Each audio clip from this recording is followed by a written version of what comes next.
I heard the highs are great and the lows are terrible, to use somebody's word. Yeah, like when I'm so excited and when we're down, it consumes me a lot to where I'm really like, I just want to figure it out. I just want to really get down to the bottom of why we're off or why something's not going right.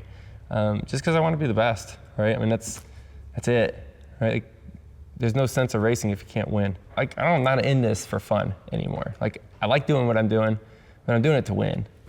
I think you saw a sports psychologist at some point. How, if at all, does that help? I mean, I still work with somebody right now too, and to me, early in my career, I got beat up a fair amount, right? Because I came in as the young hot shot, won all the races growing up. It was easy for me. Like, I didn't have to work at my craft. It was just talent that got me there. And everyone, would fill you up with all the BS of how great you are and how great you're going to be. And when you're 16 to 18 years old, you believe all that.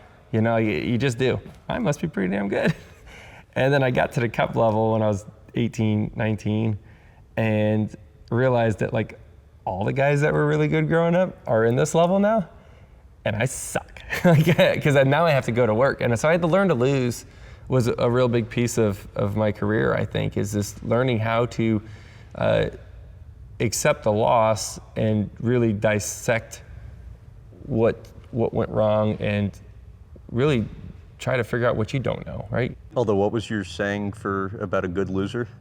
Show me a good loser and I'll show you a loser. That's not my side. I took that from somebody, but that's a great point, though. Those are probably the hardest years of my life and career, because I got to the point where I was like, uh-oh, I don't have a backup plan, and it's not looking too pretty, right? After 3 years of cup racing, I got 2 wins, and for 2 of those years, they've been talking about replacing me in the car I was driving. And it's like, I'm in trouble. Right? I got to the point where all I had was an Xfinity ride, which is a step down. And once you go down, your chances of coming back is tough because you're already branded as the guy who tried and didn't make it.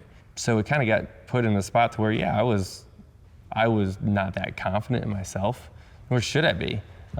Even though I was making little gains and stuff, I was running out of time.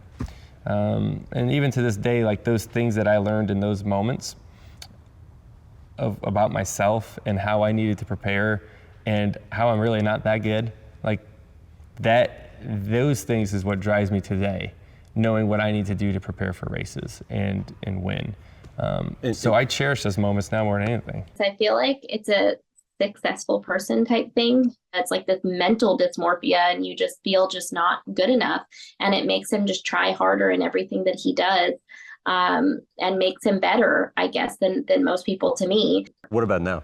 Hey, I lean on a guy we work with at the race team, to be honest with you, and I talk to him more about situations on our team and maybe the best way to handle them, which Brittany helps with as much as anything too, but it's good to have another sounding board and somebody that understands the psychology behind a lot of situations. And as a leader of the team, you need to do it the correct way. And I want everyone to be behind each other. He'll be on his phone and he'll be answering emails in the middle of the night. I'll roll over. It'll be 3, 4 in the morning. And I don't know if that's anxiety or if that's just, again, he feels those pressures at that moment. Brittany made the comment that you have said to her before that you feel like you aren't enough.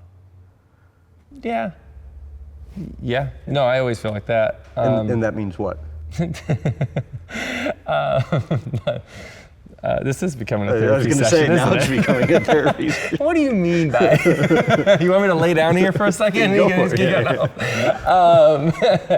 No, I guess I never feel like I do enough, even though I probably am. I feel like people who have big careers, big jobs, people who are gone a lot with their jobs, they feel like they're not enough at home. They feel like they're not giving enough to their kids. They're not giving enough to their wives. They're not giving enough to their job. And so you never feel like you're giving 100% to anything. And so to me, I feel like he lives very to the point of exhaustion all the time. He just doesn't sleep much. The guy's just like the Energizer Bunny. I never sit down and watch TV. It's go from before the sun comes up till after the sun goes down. Like, that's just who I am, and I don't like missing opportunities. And when you're in the position I'm in right now, which is a great position, right? Like, we just won the championship.